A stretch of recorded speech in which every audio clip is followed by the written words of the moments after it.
Chapter 15 Ruan Nanju. You survived a nightmare world and made it home safely. You're finally alone in your apartment trying to process everything. You're lying in bed in the dark when you smell something impossible, the scent of ice and snow in the middle of summer. Then you feel it, someone is watching you. Someone is eyeing your room. You open your eyes and there's a beautiful stranger standing over your bed, touching your face with fingers cold as death. He smiles and says, "Welcome to the world of the doors." And you realize, escaping that place was only the beginning. The search. Warm water cascaded over Lin Qiushi's body, washing away the sweat and grime and lingering summer heat. The shower was a small luxury, a return to normalcy, steam rising around him in cleansing clouds.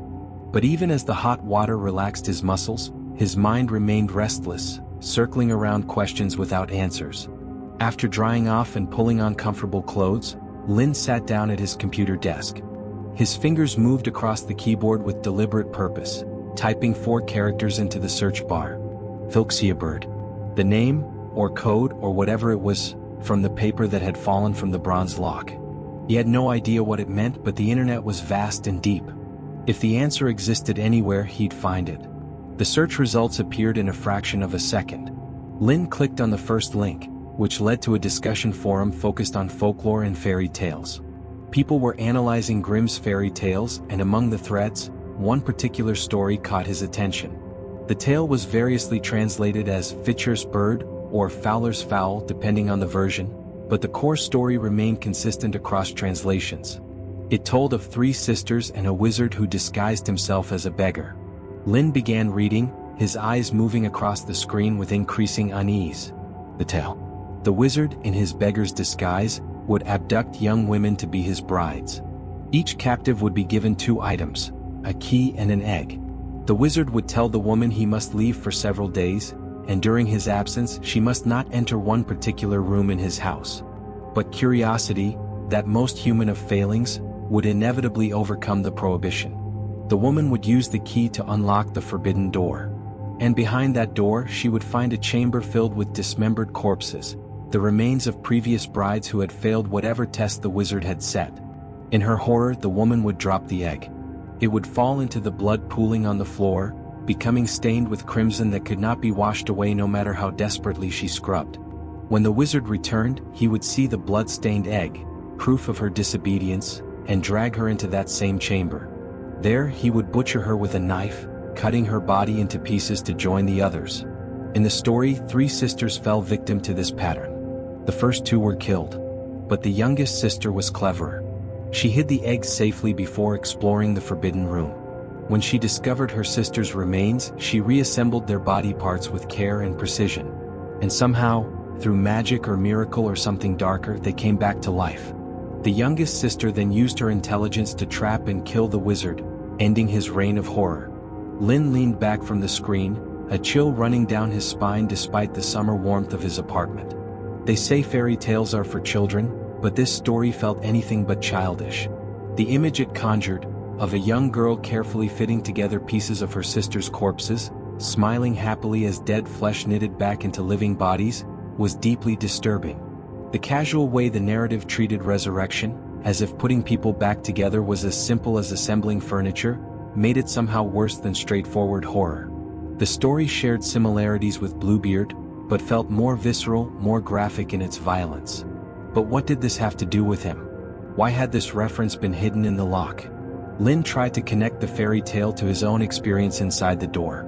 The forbidden room could represent the village itself, a place of death that shouldn't be entered.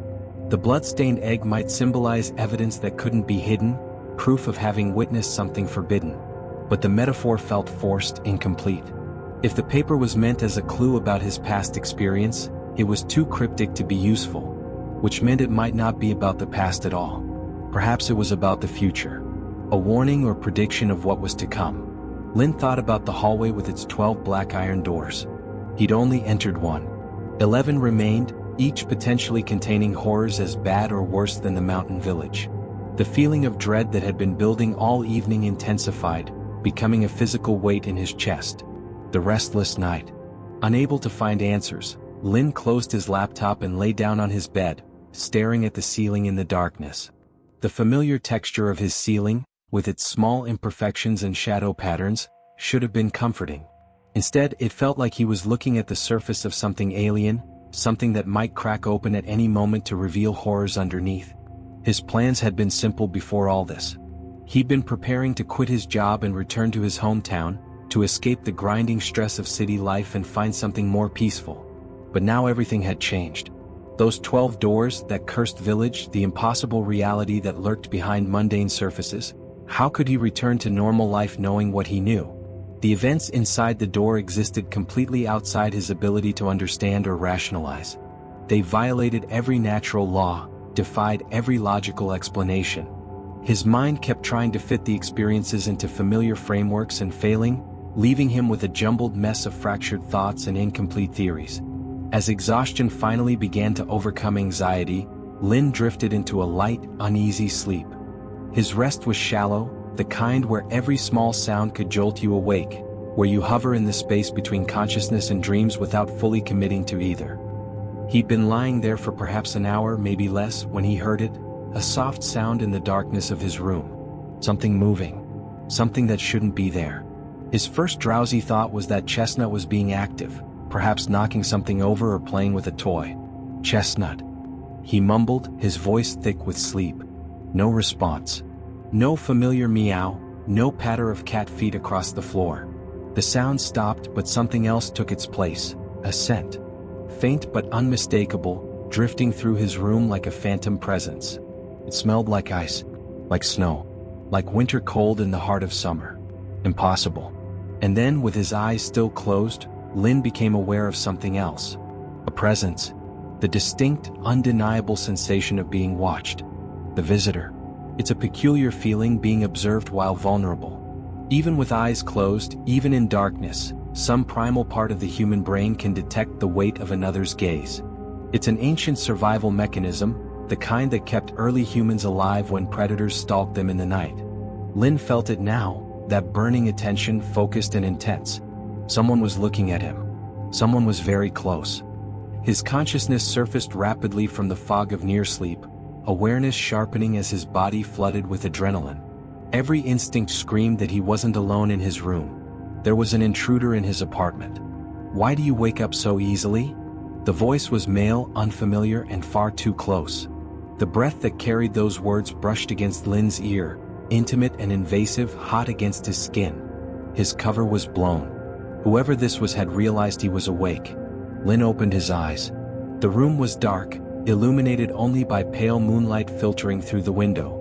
In that dim silver glow, Lin could make out a silhouette hovering over his bed, the outline of a person leaning down to study him. As his vision adjusted, details emerged.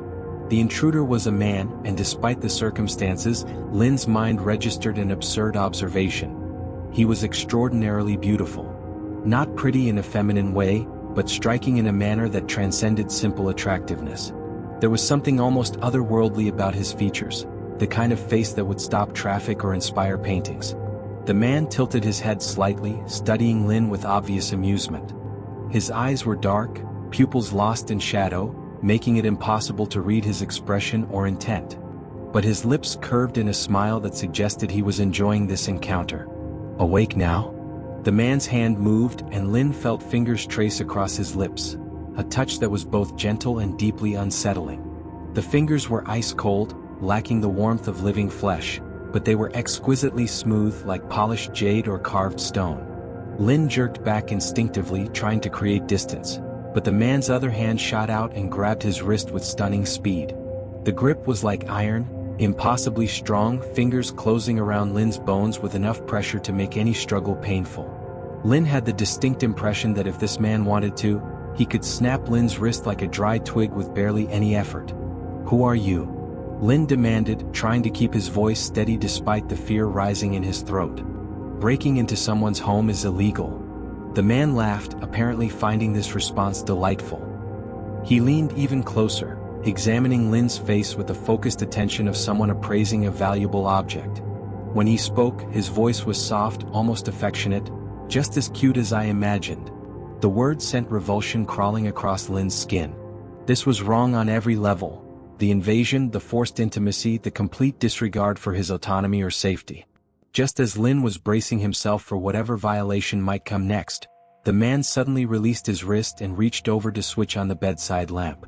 The introduction. Light flooded the room, banishing shadows and bringing clarity. With proper illumination, Lin could finally see his intruder clearly. The man was even more striking than he'd appeared in the darkness. His features were refined and elegant, his skin flawless, his hair dark and perfectly styled. He looked like he'd stepped out of a fashion magazine or a fantasy illustration. Beautiful in a way that seemed almost deliberate, almost designed. But despite his beauty, he was a complete stranger. Lin had never seen this man before in his life. Their eyes met, and the man seemed to read the wariness and fear in Lin's gaze. He smiled again, this time with what might have been genuine warmth, and extended his hand in a formal gesture. "Welcome to the world of the doors." The words hit Lin like a physical blow. So this was related. This impossible intrusion was connected to everything he'd just survived. Lin didn't take the offered hand. His expression remained guarded, suspicious. "Who are you? Why are you in my home?" The man didn't seem offended by the cold reception. He withdrew his hand without apparent concern and spoke with casual confidence. "Hello, Lin Qiushi. My name is Ruan Nanju. I know you have many questions, but I'm unable to answer them all right now." Lin pressed his lips together, his expression hardening with stubborn resistance. Ruan Nanju glanced at an expensive watch on his wrist. "You have 10 minutes to get dressed. Then I'll take you somewhere." Lin opened his mouth to protest, but Ruan Nanju cut him off. The beautiful, seemingly harmless man suddenly radiated an aura of overwhelming authority, of power barely restrained. His smile remained, but it had transformed into something else. Something that made every nerve in Lin's body scream danger. "You don't have the right to refuse." The cat's judgment. The atmosphere had grown heavy, oppressive. Lin felt trapped between submission and resistance, uncertain which path would lead to worse consequences. He'd already tested Ruan Nanju's physical strength. In any direct confrontation he would lose badly. But cooperating with a stranger who'd broken into his home felt like surrendering to something dark and unknown. As Lin hesitated, weighing impossible choices, salvation arrived from an unexpected source. Chestnut appeared in the doorway, his fluffy form silhouetted briefly before he padded into the room. The cat made soft, chirping meow sounds, the kind of gentle vocalizations he used to reserve for Lin back when he still liked his human. And then, to Lin's absolute astonishment, Chestnut walked directly to Ruan Nanju and began rubbing his head against the intruder's leg with obvious affection. The oppressive atmosphere vanished instantly. Ruan Nanju's entire demeanor shifted as he bent down and scooped up the cat with practiced ease. His movements showed clear familiarity with handling felines, and he immediately found the spot under Chestnut's chin that the cat loved to have scratched. "You have a cat?" Ruan Nanju's voice had lost its threatening edge, becoming genuinely warm. "Yeah," Lin said slowly, thrown completely off balance by this turn of events. "You." He'd been about to ask more about Ruan Nanju's identity and purpose, but the words died in his throat. He had the distinct impression that this man wouldn't answer questions unless he chose to, no matter how persistently Lin asked. Then something occurred to him. A connection that might provide at least one answer. "What's your relationship with Ruan Baijia?" The surname Ruan wasn't particularly common. And this man had explicitly mentioned the world of the doors, confirming his connection to those 12 iron gates and everything beyond them. Ruan Nanju didn't answer. He just continued petting Chestnut, who was purring loudly with shameless pleasure. "You have 7 minutes left." Lin's face showed clear frustration. This person might be gorgeous to look at, but his personality was harder than stone, completely unmovable. Accepting defeat, Lin began pulling on clothes. At least it was summer. Getting dressed took only a few minutes rather than the complicated layering winter would require. 7 minutes later, both men stood in the hallway outside Lin's apartment. Before leaving, Lin had examined his door lock carefully, looking for signs of forced entry. The mechanism was completely intact, showing no damage or tampering whatsoever. Ruan Nanju noticed his inspection and casually gestured toward the apartment. "I came in through the window." Lin stared at him.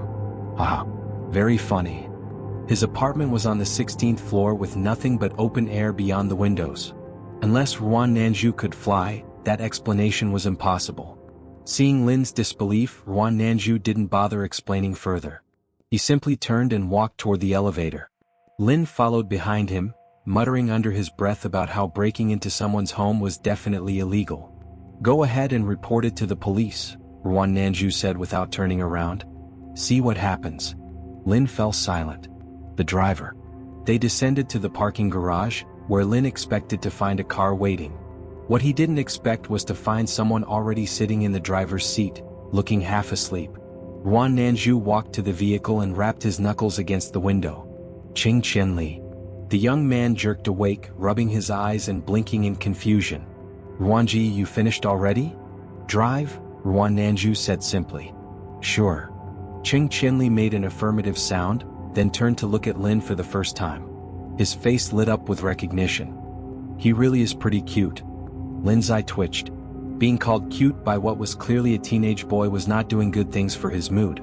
Honestly, if Ruan Nanju hadn't mentioned the doors, Lin would seriously suspect he'd been kidnapped by human traffickers. While Qing Qianli was examining him, Lin returned the scrutiny. The boy looked no more than 16 or 17 years old, his voice still in that awkward breaking phase, his face carrying traces of adolescent softness that hadn't quite matured into adult features. As this observation registered, Lin suddenly sat bolt upright in the back seat, struck by a critical concern. Ruan Nanju noticed the change in his posture. "What is it?" "May I ask," Lin said carefully, "how old your friend is?" Ruan Nanju looked puzzled by the question. Qing Qianli answered readily, "I'm 16. He'd expected Lin to express amazement at his youth, was preparing to show off his accomplishments and precocious involvement in the Doors world. Instead, Lin's response was completely unexpected. 16. Lin muttered quietly. "So no driver's license then?" Qing Qianli's expression froze. This was not what he'd anticipated. Even Ruan Nanju laughed, genuine amusement coloring his voice. "I've met many people, but you're the first to ask that question. So does he have a license or not?" Lin pressed. "I saw someone die in a car crash today. Maybe I should drive instead? My skills are pretty good." The car fell into an indescribable silence. Qing Qianli let out a long sigh. "You don't need to worry. I've been driving for 3 years. It's only a problem if we run into traffic police." No sooner had the words left his mouth than they pulled out of the community gate and spotted a traffic cop station nearby, conducting random sobriety checks. "Fuck," Qing Qianli said with feeling. Lin's expression clearly communicated, "I told you so." With a completely expressionless face, Qing Qianli unbuckled his seatbelt and switched positions with Ruan Nanju. He watched his boss settle into the driver's seat, then climbed into the back beside Lin and shot him a resentful glare.